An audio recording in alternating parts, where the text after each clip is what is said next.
All right, welcome back in here too. Live now from Fox, I'm Andy Mack. Fed's Chair Jerome Powell called them anchored expectations as they decided to leave interest rates unchanged. He talked about that today, also making reference to tariffs as President Trump's 200% tariffs on European wines. They have the American wine industry on edge. That's where we turn our attention next, as Fox's Chelsea Torres is live at a winery in Long Island, New York. Chelsea, thank you so much for joining us. Just tell me exactly, why are people concerned? Sure, Andy, good evening. Many businesses that I've spoken to here in the wine sector actually believe that the tariffs are going to really hurt American distributors and even retailers. Local vineyards that I've spoken to say there's really not many positives, just disruptions. President Trump says imposing tariffs would be great for the wine and champagne businesses in the U.S., but one mom-and-pop winery disagrees. On the surface, it might seem like that, but there are these unintended consequences to having something so disruptive happen so quickly. Winemaker Kareem Massoud says tariffs will affect how their wine is distributed because they can't sell directly to the consumer. Under the federally regulated three-tier system, American wineries must sell to a distributor instead of directly to consumers.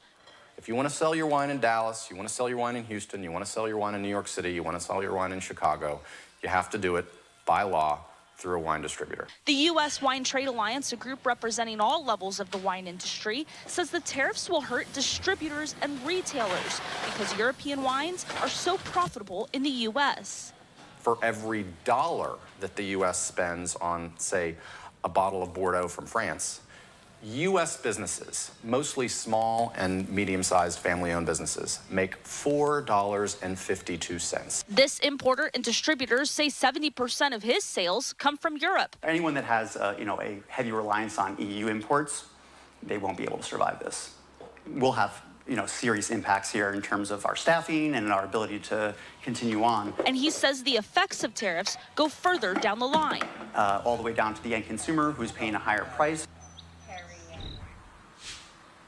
Now, some business owners do say that the threat of these tariffs could actually spark that conversation of the distribution itself, so local wineries would be able to distribute to any state in the country, Andy, without any of that red tape.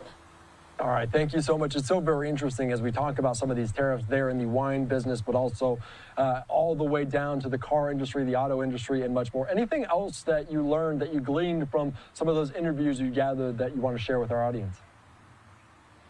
Oh, absolutely. I think what's so interesting that people might not remember is actually back in 2019, President Trump did implement a similar type tariff. It was only 25% on certain wines, but it really did hurt the French import about, I think it was close to over 25%, and even German imports as well, up to 50%. But what's interesting to know also, Andy, is that I just spoke to an importer this morning, and he was saying that now he's being told from a lot of these advocacy groups to stop getting their EU wines right now, stop getting any shipments. He says he has multi-million dollars on container ships right now coming to the U.S. And if this tariff does go into effect, again, 200%, they have to go to customs and pay in cash to get their shipments, and they wouldn't have that money to do so. And so those shipments wouldn't necessarily be stopped at customs. It's a very interesting way that this is all playing out. And so, yes, it kind of goes into why a lot of these distributors and retailers are on edge right now, at least in the wine industry. Yeah, it's so very interesting how they are preparing. Even these threats of tariffs are making an impact in that industry. Chelsea Torres, appreciate your insight. You're reporting here on Live Now. Thanks, Andy. All right, thank you so much. Great conversation about this as President threatens those 200% tariffs on European wines. A live look there in Washington, D.C. at the White House.